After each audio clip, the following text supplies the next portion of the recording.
Friends ఇగో నా channel మా అన్నయ్య బూరు రవి గౌడు ఇగో పాటలు పాడతాడు కళాకారులు. నా ఛానల్ వస్తుంది చూడండి, అందరూ లైక్ చేయండి, షేర్ చేయండి, సబ్స్క్రైబ్ చేయండి. ఇప్పుడు ఒక పాట పాడతాడు వినండి. అందరికీ హాయ్ అండి.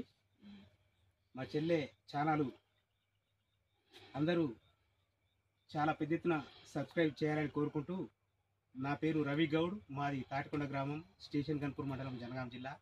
నేను తెలంగాణ గౌడ ఐక్య సమితి రాష్ట్ర సాంస్కృతిక కన్వీనర్ను అండ్ జనగాం జిల్లా తెలంగాణ కళావేదిక వైస్ ప్రెసిడెంట్ను. ఈ పాట నేను రాసిన పాట. ఈ చెల్లెకు భక్తి అంటే చాలా ఎక్కువ. ఫస్ట్ ఒక భక్తి పాటతోటి ఈ ఛానల్లో నేను పాడదామని అనుకుంటున్నాను. అందరూ ఆదరించాలని కోరుకుంటూ, శివుని బిడ్డవమ్మా శివ